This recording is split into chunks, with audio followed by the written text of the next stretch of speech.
Welcome to Kentucky Football Nation. Well, let's talk about keys to running the ball against South Carolina.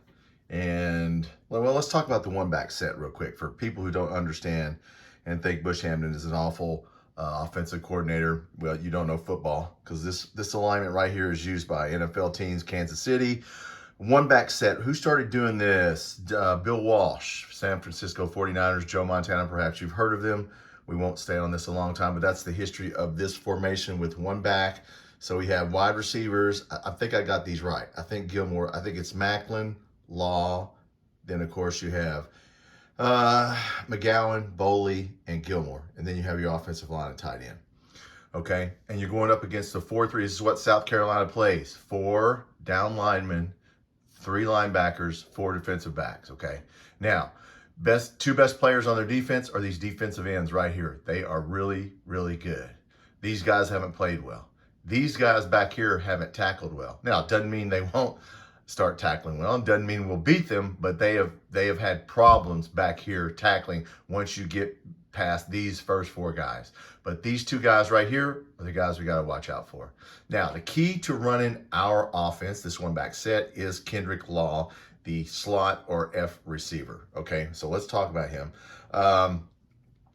What we're doing here is we're using our slot receiver to get mismatches against this defense.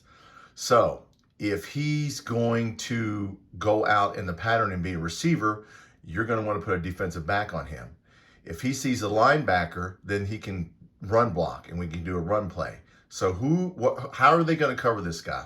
He's a 4-4 guy. You got to put a defensive back on him, not a linebacker. This is the mismatch.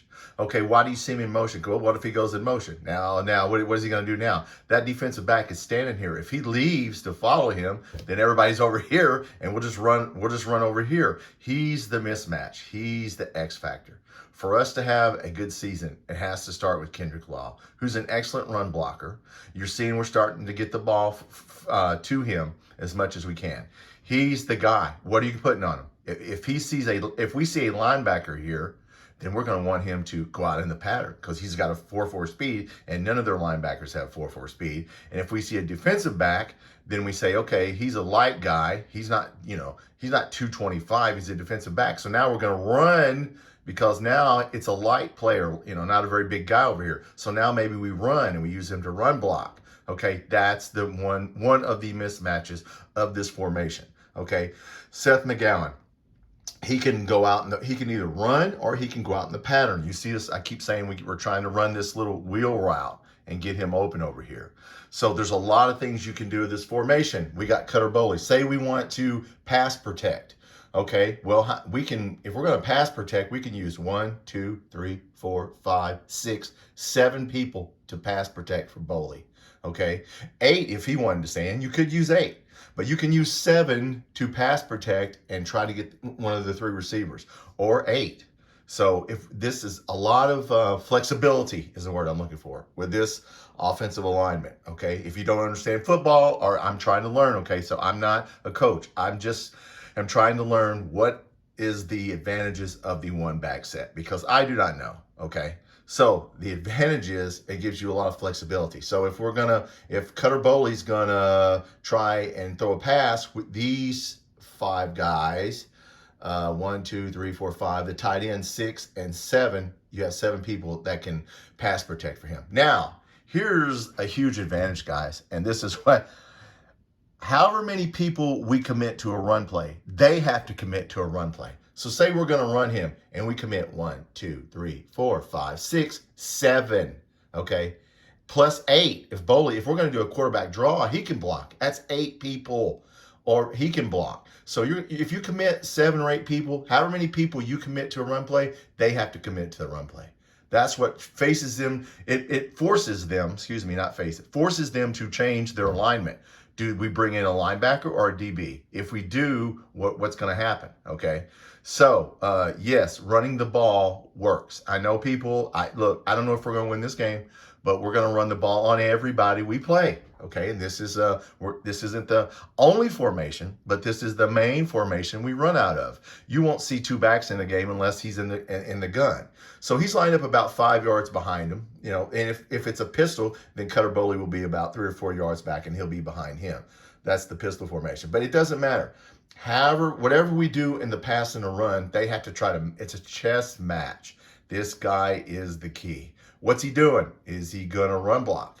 Is he gonna go out at a pass, a short pass, a screen? What do we do? Is he gonna, if you notice, we've been putting him in motion. Like I said, if this is a defensive back or a linebacker, if we put him in motion and they start following him, now we can run over here, okay? So it's just a chess match, and who does it the best. And first of all, our offensive line, guys, the reason we put 172 yards on Ole Miss, shout out to Carolina Jackpot, who came on my channel and said something on one of my posts. I appreciate him.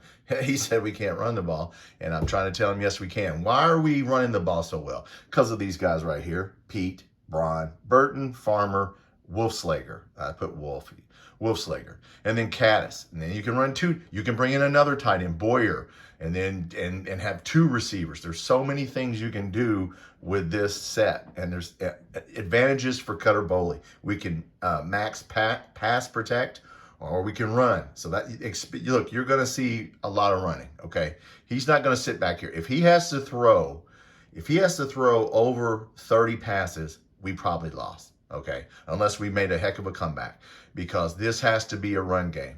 Any of the games left on the schedule, he does not need to be throwing the ball 35 times a game. If you see that on the stat sheet, we probably lost. You know, I think we threw the ball against Ole Miss 33 times. I think we had 33 attempts.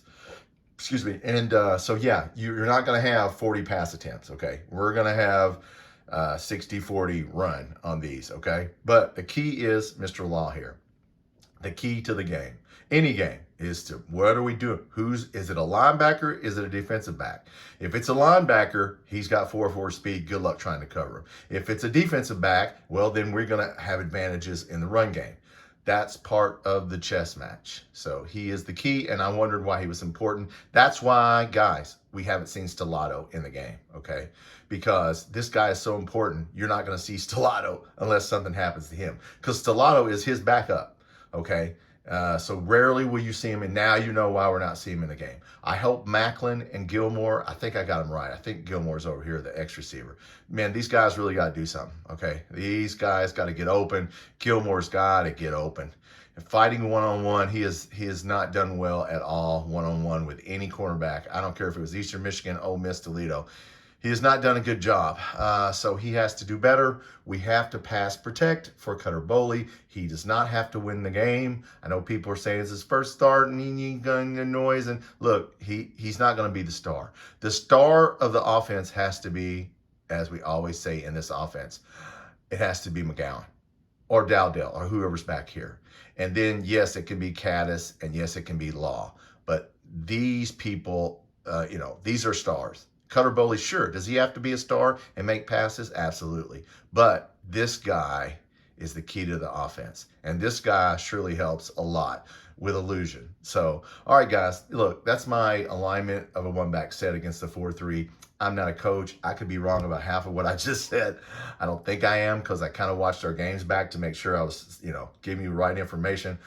I could be wrong, but I think I'm right. So anyway, it will not matter. We need to win on Friday. That's the main thing, all right? We just need to go down there, and we just need to win the game. And if you guys haven't seen our pod, we play at South Carolina 3 of the next 4 years in our pod. So we play them 3 of the next 4 years at South Carolina. So we will see them a lot, okay? But anyway, look, I will not be able to do this Saturday's game. I will not be able to live chat. Unfortunately, due to my work schedule. All other games I will live chat, but I may come on and do a live, or I'll at least come on and put on a video when the game is over. So if you haven't subscribed, guys, please hit that subscribe button. Once again, look, a lot of people don't watch these videos because And I know well, yeah, a lot of people don't watch these videos and they don't want to know. So if you don't want to know, I understand they don't get a lot of views, but if you like football like me and you're trying to understand what kind of offense are we trying to run, and don't get on there and criticize our offensive coordinator if you don't know anything about what the hell we're running. That nothing irritates me more than a writer or a fan, somebody getting on the internet, running their mouth that Bush Hamlin's a bad offensive coordinator. This is a very smart offense to run. We could not run it last year because we did not have his players. Now we do. Now you see our offensive line is the big blue line again, okay? That's why we're running the ball. That's why we put 172 on Ole Miss and had a chance to beat them and didn't get blown off the field. That's the hope in every one of these games. It's a long season. If we don't win this game, the season ain't over because we keep playing. Their floor is imploding right now. DJ Lagway's in a walking boot, talking about redshirting himself. You don't know what's going to happen with these teams. You don't know who's going to get injured. You don't know what's going to happen with their coaches. So look, it's a long season. Look, enjoy the season, okay? Don't listen to these people that get on here and run their mouth about we suck and we're no good. Look, we got some good players sitting here. You look at all those names. Everybody on there is a good player. Every Boley, Gilmore, well, okay, Gilmore's probably the weaker one of all these people. But our offensive line is stellar, guys. Best offensive line we had in a long time. Braun and Pete, you're going to see them go to the NFL. So, and maybe Farmer, from what some of the NFL scouts are already writing on him. And Caddis, yeah, Caddis are probably, and Rodriguez, look, they'll have a chance to go to the NFL. So we got a lot of good players, a lot of good kids. You know, look, we got a good football team. I don't know how many games we're going to win. We could go 3-9. But anyway, look, enjoy it. You're a fan. If you want a fan channel and you want to talk, look, I do lives every week. I don't care what you say as long as you're respectful. Just come on here. I don't care what you say. This is a fan channel. You can come here and say anything you want. All right, guys. Once again, hit that subscribe button. Go Cats. Thanks for watching.